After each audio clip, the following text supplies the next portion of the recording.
सीधे रुख करेंगे हरियाणा विधानसभा का, जहां पर हरियाणा के मुख्यमंत्री नैब सिंह सैनी सदन को संबोधित कर रहे हैं। क्या कुछ कह रहे हैं, लिए चलते हैं। पक्ष के नेता बोल रहे थे, ना कहें, विपक्ष का नेता ना कहें, नहीं विपक्ष का नेता ना कहें, बत्रा जी एक रिकॉर्ड की बात है। ऐसी बात ऐसे है जी कि आप कह रहे हैं ना कि बिजली का डिस्कॉम का वो, आपको याद होगा आप उस टाइम यहाँ पर विधायक थे, उस टाइम 68,000 करोड़ रुपया जो था उसमें टोटल लाइबिलिटी थी और श्री मनोहर लाल जी ने 11,000 कुछ करोड़ उसके अंदर ऐड किया था, तब वो 78,000 हमारे सिर पे आपने डाला था जी कि 78,000 का लोन। माननीय बत्रा जी, माननीय अध्यक्ष जी, मैं बत्रा जी को पूरी बात बता रहा हूँ क्योंकि बत्रा जी पूरा सुनते नहीं है और ना इन्होंने पूरा पढ़ा है हमारा ये बजट। ये तो पता नहीं कहां से आंकड़े जाकर के बोल दिए। माननीय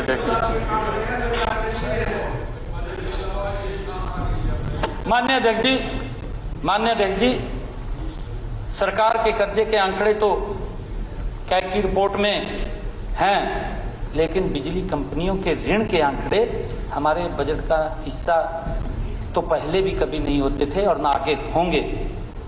सब जानते हैं कि पावर सेक्टर किसी भी देश या प्रदेश की अर्थव्यवस्था की रीढ़ है। मैं बता रहा हूं जी, मेरा पूरा सवाल तो सुन लो जी आप। मेरा तो उन्होंने कहा था कर्जे में इतना डुबा दिया, आप रिकॉर्डेड। मैं एक ही वही तो बता रहा हूं जी। उस टाइम बिजली का जो लिया था उसमें जो वो पीछे भी बताया जी, मैंने आगे भी बता रहा हूँ। बता दिया था, उनको मना कर रहे हैं। मैं वही बता रहा हूं जी, इनकी सरकार में के समय इस सेक्टर की अर्थव्यवस्था, माननीय अध्यक्ष जी, मैं यही बात बता रहा हूं, इनके समय के अंदर इस सेक्टर की अर्थव्यवस्था कैसे चरमराई, ये आंकड़े प्रस्तुत कर रहा। माननीय अध्यक्ष जी, जब हुड्डा साहब की सरकार बनी उस समय 2004-05 तक पावर कंपनियों का ऋण, ये 2004-05 की बात कर रहा हूं माननीय अध्यक्ष जी, जब आदरणीय हुड्डा साहब मुख्यमंत्री बने प्रदेश के, उस समय पावर कंपनियों के का ऋण मात्र 1,337 करोड़ रुपए था। 1,337 करोड़ रुपए, आपको ध्यान होगा।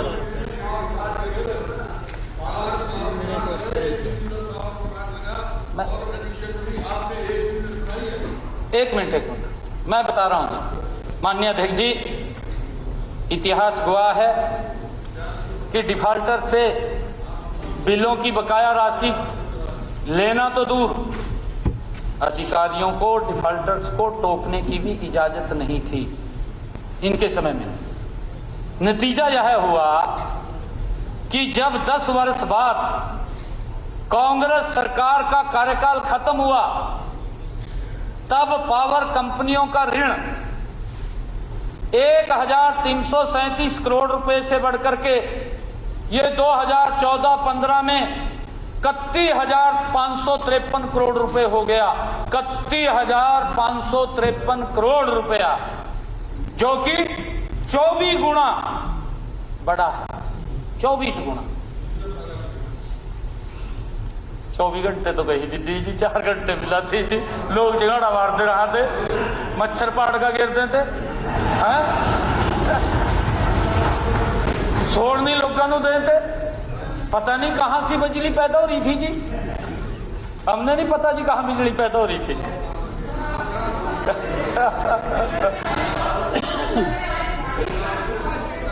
माननीय अध्यक्ष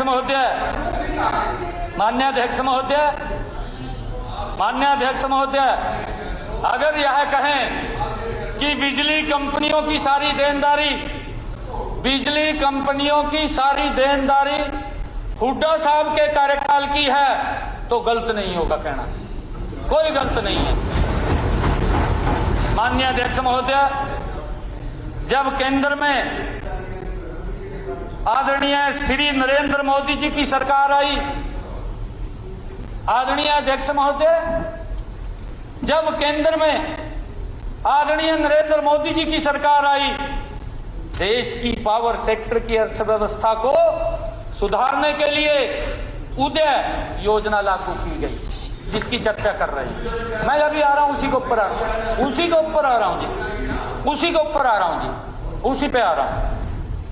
आदरणीय अध्यक्ष जी, हमारी सरकार बनते ही हमने इस योजना को तुरंत लागू किया और पावर कंपनियों पर जो ऋण 11.2% ब्याज पर था, उसमें से 25,950 करोड़ रुपए हमारी सरकार ने सिर्फ 8.2% ब्याज पर टेक ओवर कर लिया। यह जिसकी बात कर रहे थे, मैं वही बता रहा हूं। मैंने कहा है कि जब मेरा पूरा क्वेश्चन का उत्तर होगा तो आपको समझ आ जाएगा। माननीय अध्यक्ष जी, हमने जब सरकार ने टेक ओवर किया, इसी के कारण से ही प्रदेश का 6,197 करोड़ रुपया तो सिर्फ और सिर्फ ब्याज के बचाए गए और मृतप्राय पावर सेक्टर को पुनः जीवित किया है। माननीय अध्यक्ष जी, यह माननीय प्रधानमंत्री नरेंद्र मोदी जी की दूरगामी सोच का ही परिणाम था।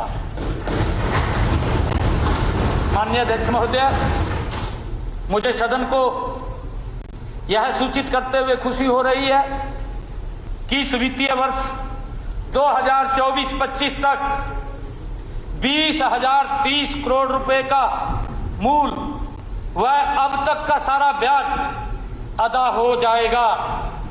पिछले वर्ष जो हमारी उदय योजना की देनदारी मूल व ब्याज मिलाकर 6,536 करोड़ रुपए थी, वह अगले वर्ष घटकर 5,686 करोड़ रुपए और उससे अगले वर्ष यानी 2026-27 में यह लोन सिर्फ मात्र 1,800 करोड़ रुपए रह जाएगा।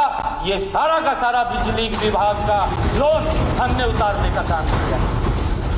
माननीय अध्यक्ष जी, नतीजा यह होगा कि जब मैं अगले वित्त वर्ष 26-27 का बजट पढ़ूंगा, उस समय पिछले वर्ष के मुकाबले हमें लगभग 4,700 करोड़ रुपए की अतिरिक्त राशि उपलब्ध होगी और हम अपनी रफ्तार, जो विकास की रफ्तार है माननीय अध्यक्ष जी, अब तो 3 गुना है, फिर ये 4 गुना हो जाएगी।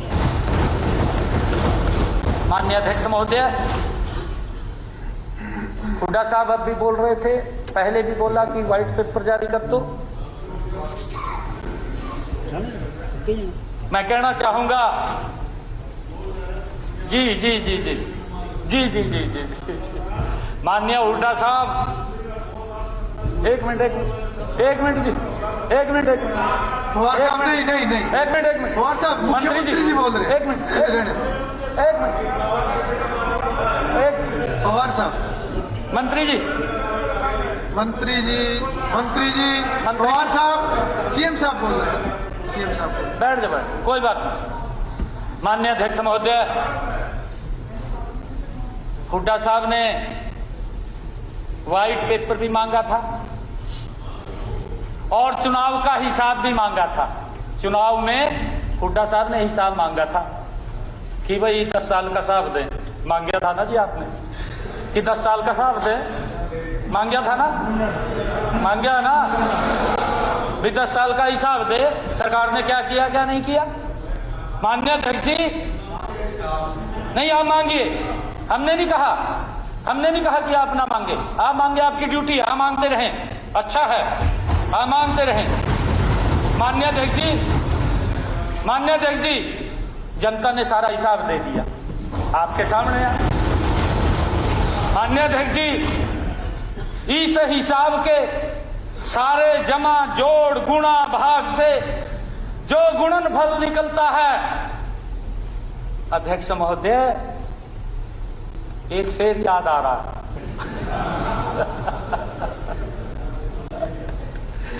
जमीन पे चल न सका, जमीन पे चल न सका, आसमान से भी गया, कटा के पर वो परिंदा अपनी उड़ान से भी गया।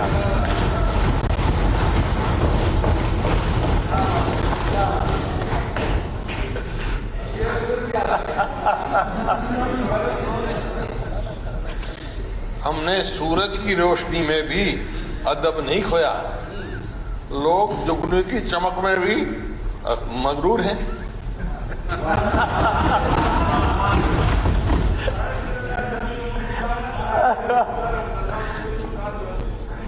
दरअसल माननीय हुड्डा साहब की बात का मैं जवाब नहीं देता हूं, भी साहब देते हैं क्योंकि इसके मित्र हैं।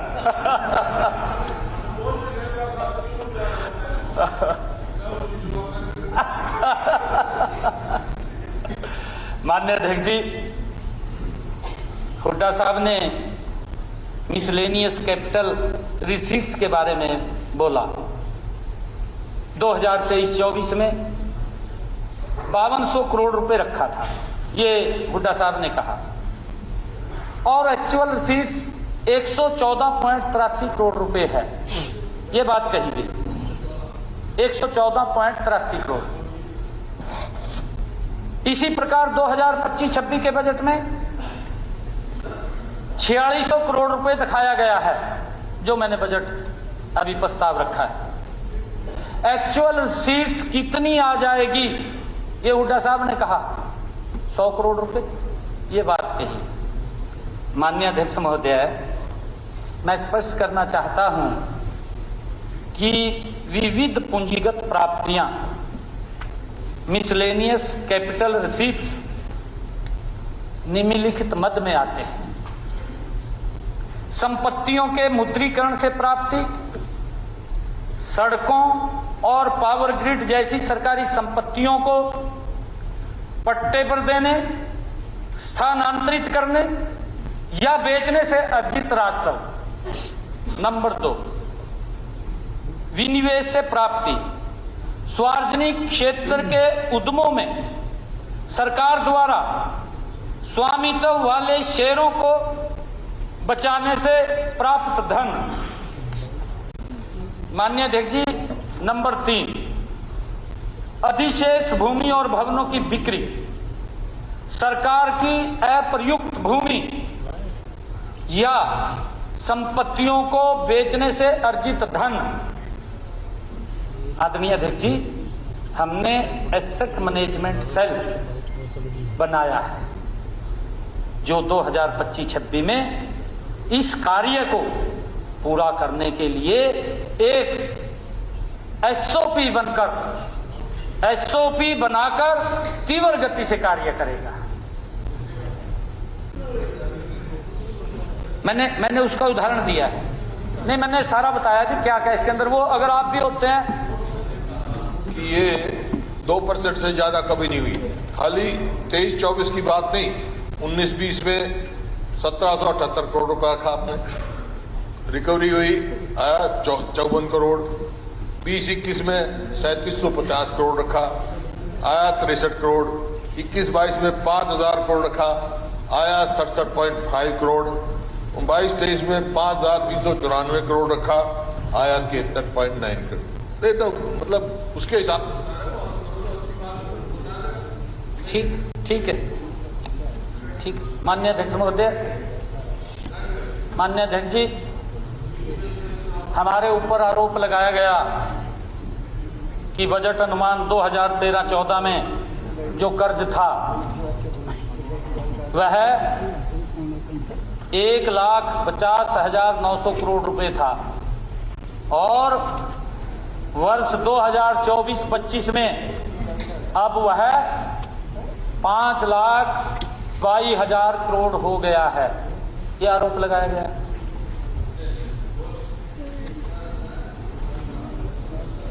ये कहा गया आपके द्वारा कि 13-14 में जो कर्ज 1,50,900 करोड़ रुपए था वह 2024-25 में 5,22,000 करोड़ रुपए हो गया। माननीय अध्यक्ष जी, मैं बताना चाहूंगा, राज्य का ऋण 2004-05 में, फिर हमारे बत्रा जी माननीय हुड्डा साहब कहेंगे क्योंकि मुझे बताना पड़ता है। माननीय अध्यक्ष जी, 2004-05 में 17,347 करोड़ रुपए था और ये 2004-05 की बात कर रहा हूं माननीय अध्यक्ष जी। राज्य का ऋण 2004-05 में 17,347 करोड़ रुपए था। अगले 10 वर्षों में यह लगभग 5 गुना बढ़ा, 5 गुना बढ़ोतरी हुई है माननीय अध्यक्ष जी। 2014-15 में यह ऋण 96,875 करोड़ रुपए हो गया। इसकी तुलना में अगर हमारा 10 साल का कार्यकाल देखें माननीय अध्यक्ष जी, अगर हम 10 वर्षों में वित्त वर्ष 2014-15 से 2024-25 में यह कर्जा लगभग 3 गुना बढ़ा है। इनके समय में 5 गुना बढ़ा, हमारे समय के अंदर ये 3 गुना बढ़ा है माननीय अध्यक्ष जी। चलो वो बढ़ जाएगा। आप कह रहे हो ये कर्जा की जीएसडीपी से लगा रहे हो, अपना भी जीएसडीपी भी लगा रहे हो, तो कितनी प्रिस्क्राइब लिमिट होती है? 2005-06 में ये था जीएसडीपी से 24.1% हमारे पर कर्जा। 2014 में हमने घटा के 14.6 छोड़ा और 24-25 में ये 26.13 हो गया जीएसडीपी का। लिमिट बढ़ गई, अलग बात। लिमिट जैसे हमारे समय में 22% 22 थी, 22 पॉइंट कुछ थी, आपके समय 33 हो रही है। लेकिन फिर भी मैं आपको हिसाब दे सकता हूं कि कौन बेटर परफॉर्मेंस थी। 100% नहीं। माननीय अध्यक्ष जी, मैं बताना चाहूंगा, सुन लो माननीय, सुन लो। इसके हिसाब में अगर 14-15 की आप देखोगे 14.6 प्रिस्क्राइब लिमिट थी, 22.9 और वो विच शोज कि हम लिमिट से 36.2 कम थे। और आपके टाइम में बेहराज 24-25 में एक्चुअल एसजीपी से जो आप 26.13 मैंने बताया है, प्रिस्क्राइब थी उस टाइम 32.5, विच इज से केवल 19.6 प्रिस्क्राइब लिमिट से कम है। ये जो माननीय हुड्डा साहब कह रहे हैं जीडीपी में नहीं लगा रहे हैं, हम जीडीपी में नहीं लगा रहे, कुल कितने रुपए ऋण है। नहीं माननीय अध्यक्ष जी,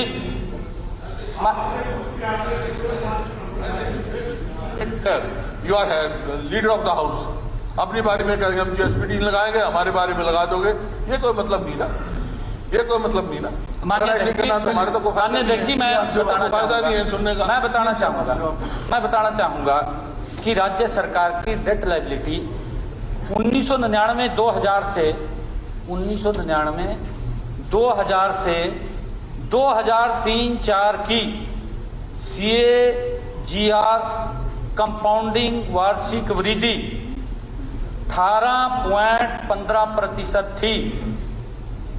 2004-05 से 2014-15 तक यह CAGR 15.12% रही और वर्ष 2015-16 से वर्ष 2025-26 तक CAGR और कम होकर ये 13.25% रही। खेलो, आपके ही बोले हुए शब्द हैं जी, आपके बोले हुए शब्द हैं जी, आपके बोले हुए शब्द हैं। चलिए जवाब माननीय अध्यक्ष जी जारी रहने दीजिए। अगर हर बात में माननीय अध्यक्ष जी, इस प्रकार हमारी सरकार के कार्यकाल में ठीक वो बताऊंगा जी सारा। जब आप पूछेंगे तब मैं बताऊंगा। मैं एक बार इसका जो आपने कहा उसको उत्तर दे दूं जी। मैं इस प्रकार हमारी सरकार के कार्यकाल में आपके कार्यकाल की डेट लायबिलिटी में ये वृद्धि दर कम हुई है। माननीय अध्यक्ष जी, हुड्डा साहब ने कहा कि बजट के अंदर आपका जो कैपिटल आउटले है वो जो आपने कहा है, कैपिटल आउटले है वो 16,164 करोड़ रुपए है, जो बजट का 8% है। ये कहा गया कि 8% से आप कैसे प्रदेश का विकास करेंगे।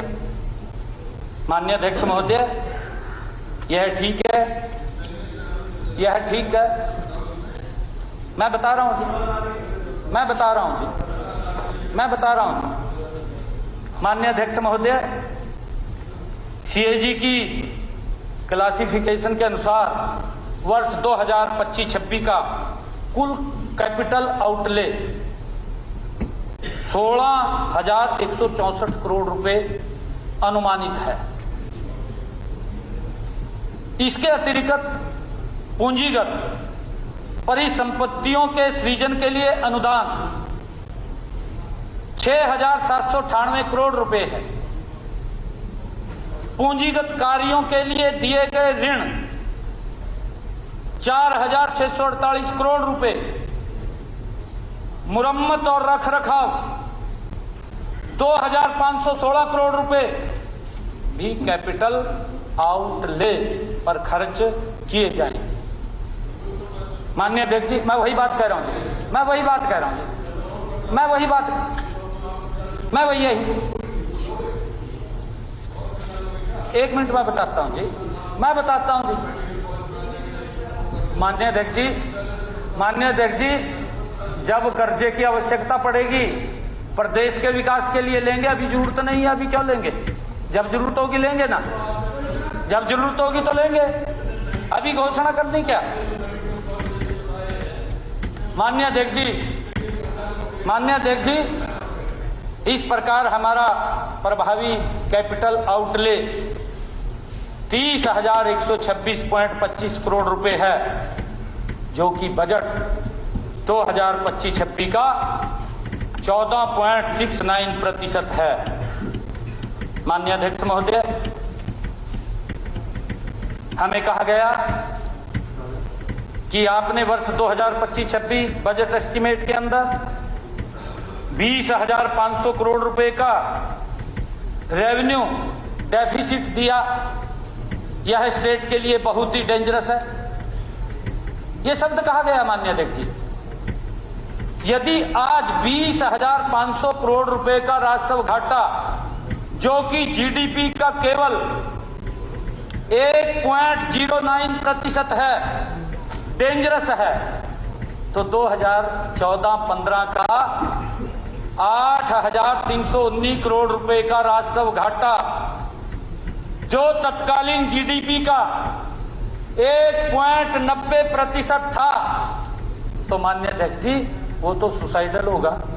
अगर हार्ट डेंजरस है तो सुसाइडल होगा उस टाइम का।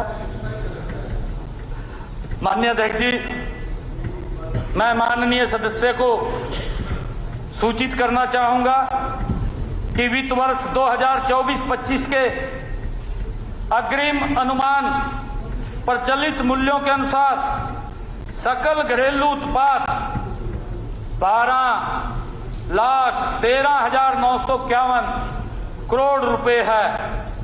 वित्त वर्ष 2024-25 के संशोधित अनुमान के अनुसार राज्य की लायबिलिटी 3,17,257 करोड़ रुपए है तथा पब्लिक अकाउंट लायबिलिटी 41,764 करोड़ रुपए अनुमानित है, जो 31 मार्च 2025 को कुल 3,59,021 करोड़ रुपए अनुमानित है। माननीय अध्यक्ष जी, अशोक अरोड़ा जी बैठे हैं, वो कह रहे थे, मैं अब इनको पर आता हूं। अशोक अरोड़ा जी ने कहा कि 45.4% के लगभग जीएसटी से, वैट से, एक्साइज ड्यूटी से पैसा आया, यानी कि 92,000 करोड़ रुपए सरकार ने जनता की जेब से वसूल किया।